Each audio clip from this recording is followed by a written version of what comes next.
to you all. Indeed, my name always symbolizes peacemaking, and I'm a peacemaker. Yeah.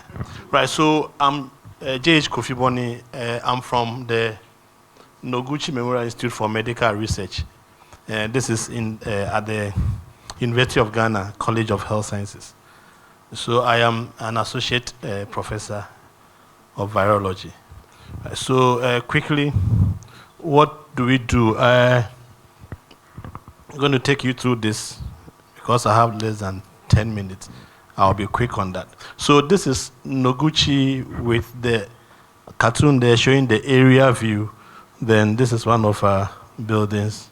Basically what we do mainly is not about genetic modification. It's on research and diagnosis, and it's on biomedical research. So we are dealing with finding solutions to diseases of public health importance. And we have a mission or a vision that goes like to be a premier medical research center in Africa, holding its own among the world's topmost centers for medical research. And our mission here is also to become a center of excellence for research into diseases of public health importance, especially in Ghana and also abroad indeed, and to contribute to manpower development for scientific research and health service. We have three mandates. The first one is to conduct research into health problems of public health importance.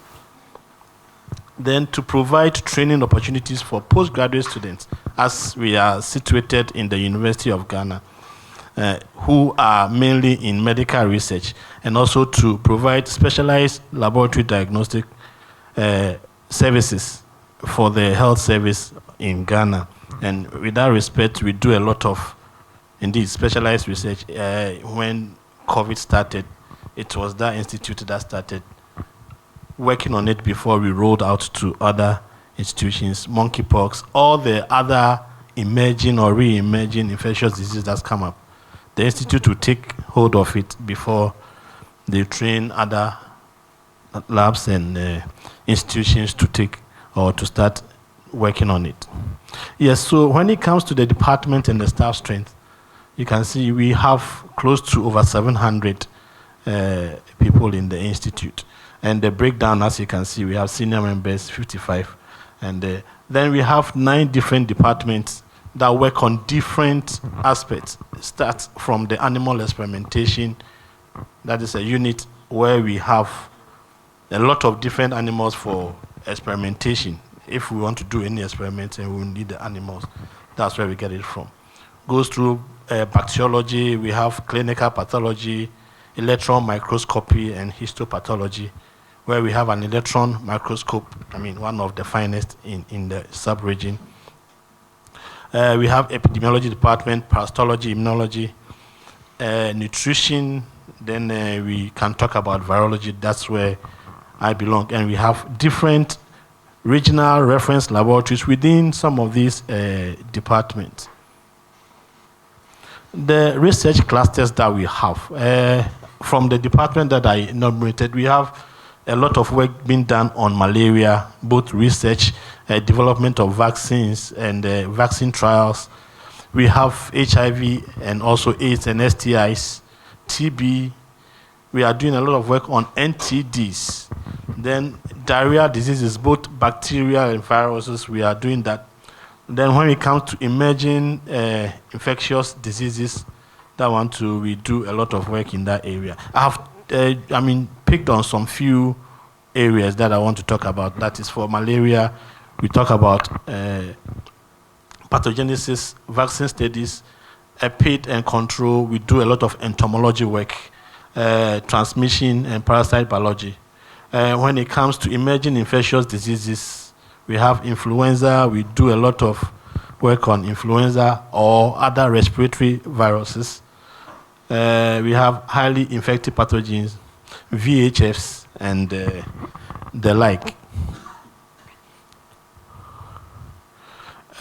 When we talk about communicating among scientists, because we mainly are scientists, we know that doing a lot of communication sciences is basically to convey and also to share and interpret our scientific findings. And that one can be done either through verbal or written form. We are just communicating our concepts, we are communicating our ideas, our findings and theories among scientists and also non-scientists. That's what we do. So within the institute, the way we do that is so many ways. We have the different departments have got their what we call the journal clubs and seminars, and every department has got sessions for that. So within a week, different departments have different slots for that.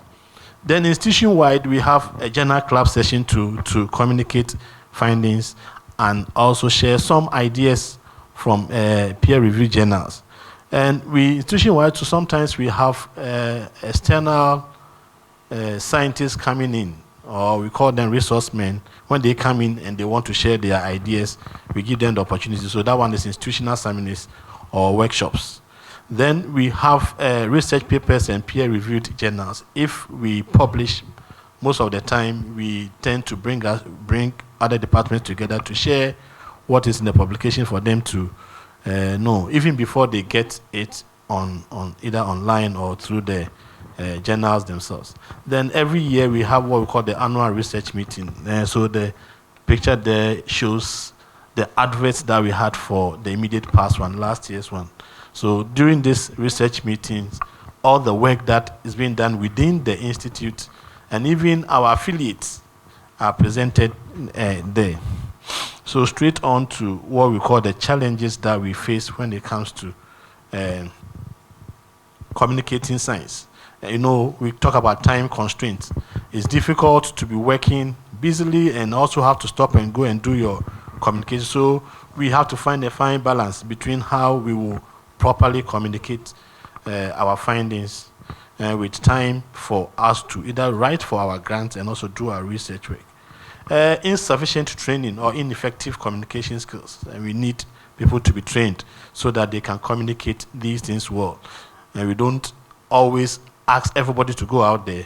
We need to have sessions to train them before they go and do that. So when we come, we talk about also disseminating our findings to especially areas that we do our research.